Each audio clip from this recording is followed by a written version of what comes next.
Okay, hello, internet world. This is Norma Joe. I only have time for one video tonight. At least I have some light on this time. My flashlight up there. My trusty old flashlight. One of the best tools you can have is a flashlight. It's so good. It's like light and self-defense, and it's just great. Anyways, so yeah, since my fucking video last time cut off because of fucking deep state fucked with my computer, some shit, I don't know. The computer updated itself on its own, and now my whole interface looks different and it pissed me off, but at least none of my videos got deleted, so that's good. Anyways, let's continue on with this since I only can make one video. I only have enough time for one. So, let's get on with it. Okay, where was I? Okay, Daryl. I think this is where I was. Blade, Daryl, wait for me. Curly grabs Daryl's hand from behind and pulls him back from the window. Curly, don't go with him. He's no good. Daryl pulls away from her and scoffs. If I wasn't in a hurry, I'd slap you for that. Curly, he left you to die. Daryl focuses on her for a moment. What? Curly, how you think you came to be with us in the first place? He left you, back in the ravine. Daryl thinks about it for a second, but he doesn't want to believe it. He shakes it off. Then he hears the bike engine again from outside. Blade, come on, I ain't got forever. Daryl growls at Curly. Get out of my way. Curly, Daryl, no! Daryl shoves her out of the way. He takes off running, jumps, and leaps out the window, smashing through the glass like the chick from Reefer Madness. Actually, I've seen that. I feel like that's like a Mandela effect thing, or it must be another movie, because I feel like I've seen the part of Reefer Madness where she jumps out the window, and it wasn't like that. Like, I remember seeing something, though. I think it was on I Love the 70s or something. Maybe it was a different movie about drugs, but it was like this girl fucking is like runs down the hallway and does like a slow motion leap through the window and glass goes everywhere, and then she lands on the ground and somehow she's not dead. She like just starts like cutting herself with the glass because she's fucking high and crazy. Let me know what that is. Is that Reefer Madness? Maybe two chicks jump out the window and they do it differently? I don't know. Anyways, I've never actually seen the whole movie, just memes of it, so, and like little clips and shit, so that's what I get for being a funny 21st century moron, so, you know. Okay. Glass rains down like snow. Daryl lands straight on the back of Blade's bike seat, straddling it. Yeah, I know if any men ever read this, they're gonna be cringing at that part, but I don't give a fuck. Besides, Daryl is a hardened hoe, so it doesn't even faze him. As soon as Daryl lands on the seat, Blade cranks the throttle and they take off into the night, running over zombies and gators along the way. This is funny. If I knew about Lana Del Rey back then, I would have put that Ride song in here, but we don't need any more of her, okay? I feel like Daryl has much to do with her, has basically the same vibe as her fucking stupid ass character that she plays, but anyway. Where was I? Curly, ... Shrugs. Well, I tried. She turns and continues on. Carl, where are you? Cut to Carl. It's been a while for him, huh? Has it? Has it been a while? I don't know. He's wandering around confusedly in the more secluded parts of the labyrinth halls. Carl looks around. Where am I, anyway? From behind a corner, then, we see that Rose is stalking him. But Carl doesn't realize it. Oh, dramatic irony. Rose comes creeping after him with a knife. Oh my god, he's like fucking Michael Myers. Carl thinks he hears something and he looks back. But Rose ducks behind a corner so he can't be seen. Carl. Okay. He keeps walking. Damn, I gotta find a way out of here. It's fucking creepy here. As he walks along, Rose creeps after him again. This is like, reminds me of that game Neverending Nightmares. He stalks closer and closer, until Carl can hear the keys jingling on his belt. Carl stops. Kitty? Here, kitty. He looks around the hallway again, and Rose hides himself again behind a corner. Carl. Hey, kitty, kitty. No answer comes. Of course, Carl gets a little closer, looking for the cat. He sees a little bit of Rose's black sleeve peeking out from behind the corner. Oh god, no. Carl, come here, kitty. I don't know how you think someone's clothes is a part of a cat, but okay. He gets too close. Rose pops out from behind his hiding spot and swipes at Carl with his knife, like Michael Myers from Halloween. Okay, yeah. See, I don't ever need to say shit. Carl, ah! His voice cracks. That was my attempt at a voice crack, but, you know, I can't really do that shit. He runs away for dear life, with Rose psychotically chasing after him. Carl. Oh, my least favorite scene is coming up. I can't wait to explain that. Carl. Help me, someone, please! One of those little things in stories and movies and stuff to magically save a character's life. You know what's funny is even though I love Watership Down, there's this one chapter near the end which is literally called Deus Ex Machina, so fucking Richard Adams knew what his ass was doing, but at least he did it smartly. He, like, you know, he did it in a good way, you know, fuck. Anyways, he runs all around the labyrinth of halls, being pursued by Rose like a Tom and Jerry cartoon. I can't decide if there should be Looney Tunes music playing or slasher movie music playing, so pick your mood. Then we see the Doc, randomly walking the halls in the same area as them. He hears all the running and yelling and keys jingling and stuff, and runs over with his shotgun. Carl, Doc, save me! Why do I never do Carl's voice as a southern accent? I feel like in, like, cartoon voices, children all sound the same or something. He takes aim and fires, but Rose and Carl bolt around the corner out of his line of sight. Carl! Here we go. Fuck, did he really just miss? Rose, growling at Carl. You ain't gonna get away from me, you little prick. They come to a dead end. Oh no! Carl comes to a stop and goes pale. He tries to turn around and run back, but Rose corners him against the wall and grabs his shirt, putting the hunting knife up against his throat. He just freezes, too scared to struggle. Rose, taunting him. Well, little Boy Scout, in camp, did they ever teach you how to skin Man, this actually reminds me of Booby Trap now a little bit. Listen to Booby Trap. Talking about Boy Scouts and threatening people with knives. Suddenly Rose gives a quiet groan. His grip loosens on Carl and he drops the knife. He closes his eyes and passes out limp on the floor with one of those animal tranquilizer darts in his back. The Doc comes out from around the corner. Carl looks at him. Doc, I never miss. Okay, so this fucking shit, it's not that bad, I guess, but I just hate I wish I could just, if I had a pen right now, oh, actually I do have a pen, but it's not going to do anything because my story has already, become what it is, but I just hate this line right here, where Carl's like, oh, did he really just miss? It's just because, like, I see it in my head as a movie, and it's kind of frustrating because since it's not actually a movie, like, when you're writing a script for a real movie, you can get away with not going into so much detail because it's like there's gonna be a movie to show it, you know? But when you're writing a story, the story is really all you got, even if it's supposed to be like a movie. Like, oh, when you read this, you're supposed to see it in your head like a movie. But it's just like, see, if I was doing it as a movie, he would have just shot the gun, and, like, that it would have already been ambiguous whether he hit him or not, because, or you would have just thought he didn't hit him because, you know, he didn't fall down right away or whatever. But I don't know, for some reason I at the time, I felt like I had to have Carl say that. But you actually really don't need it. You can just literally take it out. Just have him shoot. Then the very next line, Rose is still chasing him. That kind of explains it right there. Like, it lets the audience think, like, oh yeah, he just missed or whatever. But then he's like, I never miss, you know? I don't know. It's not that bad, I guess. I just always, like, roll my eyes at that part. I'm like, ugh. But I like the idea, you know, that you see him loading the gun. And also, this is the whole thing of, like, I don't know guns, and this is very inaccurate.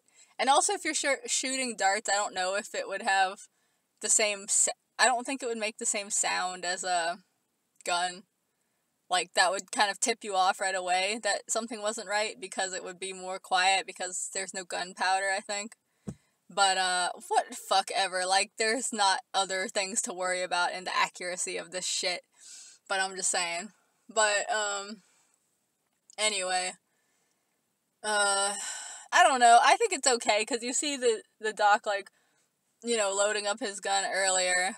But, and I guess it wouldn't be a shotgun, huh? It would just be a rifle. But that's because I'm not good with guns, and I was even less good with guns back then. Like, now at least I feel like I could at least pretend slightly like I know what I'm talking about, but back then I was just like, oh, fuck it, whatever. So I use the words like shotgun, rifle interchangeably and shit. I know they're different, okay? I know that the blasting apparatus and range and accuracy and everything is completely different. I know this, but I don't know. I think I was basing it off the Rescuers, the Mouse movie, where they have a double barrel shot. Talk about not right. The mice had a double barrel shotgun that they suspended with string. This is another thing that I didn't talk about in that video, but kind of like not freaked me out, but just weirded me out. I was just like, what the fuck? Like, yeah, there was a part where they had a gun rigged up with a string so they could shoot it, and then they put darts in it, and they shot the seagull in the ass. I don't know. Just don't ask me what was going on with that bullshit. That I won't touch the Rescuers because of that. Not even the first one, and I think that was the sequel. I don't think anything like that even happens in the first one, but the Rescuers is just tainted for me because of that shit. This is how petty I am. Like, one mistake like that, and I'm just like, don't ever come near me again, you know? Anyways, but you see him loading the gun in the story, but you assume it's regular bullets so he can go to war like everybody else. But he's actually tracking down Rose because he knows Rose is crazy. And he drugs him like a fucking animal, like how they were fighting about before. And I just like the visual. I still think it's an okay visual, you know? That I like the idea that, you know, Rose, he gets hit, but he doesn't know it. He's just, you know, his adrenaline keeps him going for like a minute.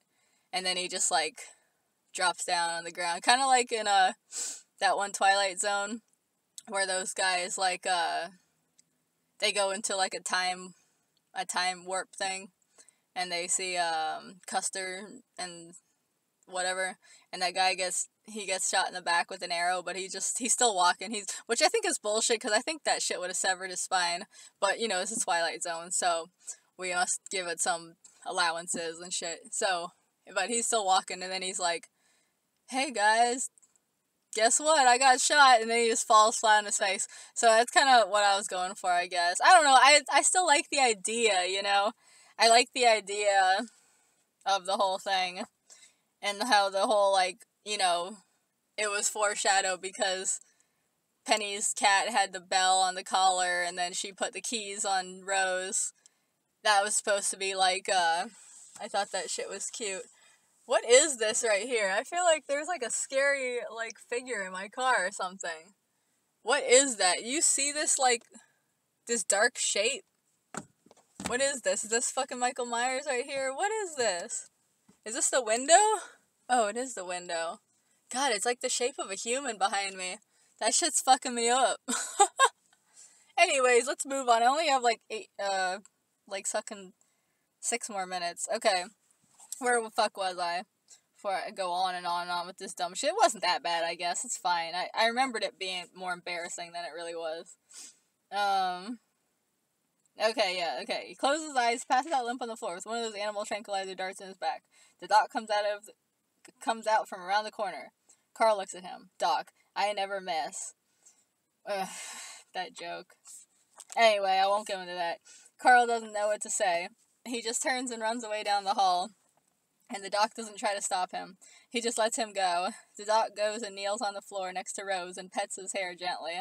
Oh, I thought he was gonna, like, grab his hair and, like, pull his head up a little bit, but okay, he pets him. "Doc, Captain Rose, you are hereby relieved of duty." Cut to the doc dumping Rose in his closet, now all tied up like a hostage. Rose, as he starts to wake up again.